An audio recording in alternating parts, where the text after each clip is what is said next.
Pengadilan Tata Usaha Negara Jakarta Pusat telah menetapkan salinan penetapan dengan nomor 193-G-TF 2024 di PT UN Jakarta tanggal 18 Juli tahun 2024.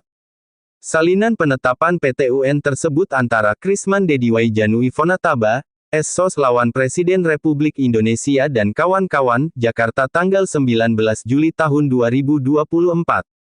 Ini menjadi era baru yang mana Krisman Dediwai Janui Fonataba, SSOS telah melakukan perlawanan hukum terhadap Presiden Republik Indonesia serta kawan-kawan pada gugatan PT UN di Jakarta Pusat.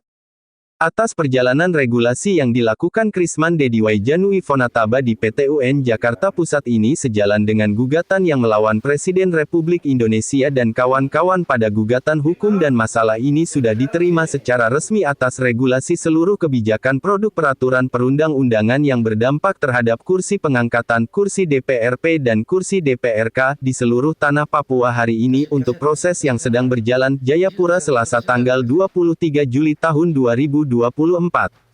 Jadi malam ini saya umumkan secara resmi, ini hasil daripada pengesahan gugatan saya di PT UN Jakarta Pusat. Pada tanggal 18 kemarin, Hakim PT UN Jakarta Pusat menerima seluruh regulasi gugatan saya terhadap Presiden dan kawan-kawan atas perbuatan melawan hukum pemerintah terhadap putusan Mahkamah Konstitusi nomor 41/PU garing 17 Romawi garing 2019 halaman 56 poin ke-11 yang pemerintah menyatakan pernyataan Presiden bahwa pemerintah memberikan ruang kepada pemohon untuk di masa yang akan datang diikutsertakan dalam pembahasan produk peraturan perundang-undangan yang merujuk pada rancangan Undang-Undang Otonomi Khusus Papua Jilid kedua. Jadi sejalan dengan itu, maka malam ini saya secara spontanitas menyatakan untuk seluruh masyarakat Papua yang sedang menantinya proses regulasi pembentukan pasal dan lain-lain, dan itu sudah, dan gugatan saya ini kemarin saya sudah jelaskan, saya sudah menyurati Presiden, sehingga seluruh regulasi yang dirumuskan oleh para gubernur di 6 DOB dan serta kepala Kesbangpol di seluruh tanah Papua, itu kan Jakarta sudah sen. Bahwa regulasinya ditahan sementara dulu karena ada gugatan yang dilakukan oleh Kris Fonataba, anak dari Kampon, yang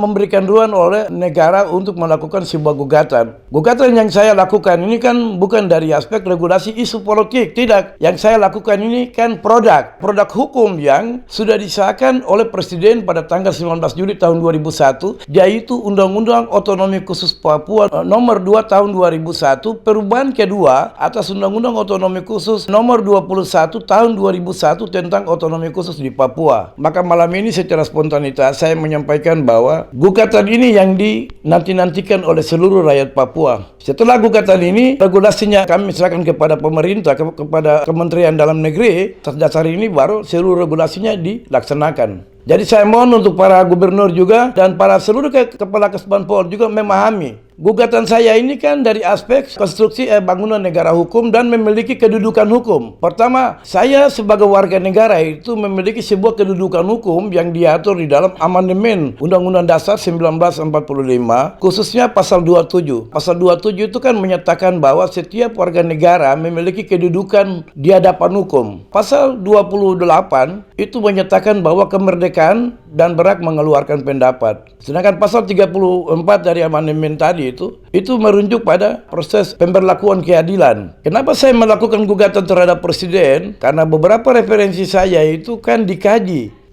secara ilmiah oleh Pansus DPR RI pada saat melakukan pembahasan rancangan Undang-Undang Otonomi Khusus Papua itu pada saat itu dikaji di dua tanggal yang berbeda. Pada tanggal 21 Juli tahun 2001, Pansus dan pemerintah melakukan sebuah kajian hukum. Itu di mana mereka mengadopsi putusan Mahkamah Konstitusi nomor 41/PU garing 17 Romawi 2019. Itu pemohonnya adalah Krisman Fonataba dan Darius Nabipa. Kedua pemohon ini tidak diikutsertakan dalam pembahasan tanggal 12 tersebut, maka pembahasan tersebut itu kan tidak konsisten dengan putusan Mahkamah Konstitusi tadi itu. Itu di tanggal 12. Sedangkan tanggal 15 Juli tahun 2001 itu pada saat laporan Pansus oleh Ketua Pansus Kamarudin Motubun itu kami juga tidak dilibatkan.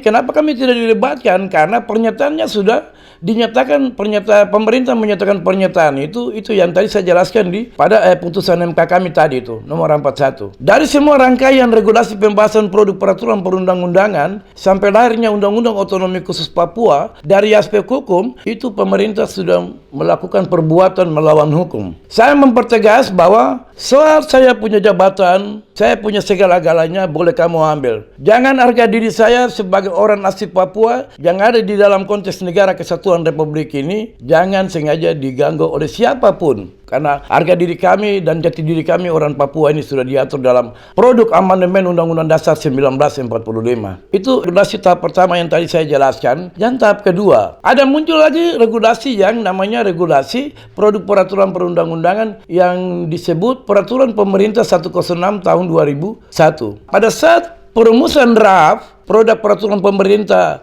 106 tahun 2001 itu, khususnya di dalam bab 3 itu, di pasal 32, pasal 42, dan pasal 50 dan pasal 53 yang regulasinya untuk kursi pengangkatan DPRP dan DPRK ini, kami pemohon juga tidak dilibatkan untuk diikutsertakan dalam pembahasan regulasi tersebut. Berarti pemerintah sendiri juga tidak konsisten dengan putusan mahkamah kami tadi itu. Bagian itu kami tinggalkan. Kami bicara lagi, ada regulasi yang muncul lagi, yaitu Peraturan Menteri Dalam Negeri nomor 2 tahun 2004 tentang pembentukan panitia seleksi kursi pengangkatan anggota DPRP. Regulasi ini pun juga kami tidak diundang diikutsertakan. Sampai pada regulasi pembahasan produk peraturan gubernur tentang kursi pengangkatan DPRK di seluruh tanah Papua, kami juga tidak dilibatkan. Maka sejalan dengan itu, kami melakukan sebuah kebijakan, yaitu kami melakukan gugatan terhadap Presiden dan kawan-kawan.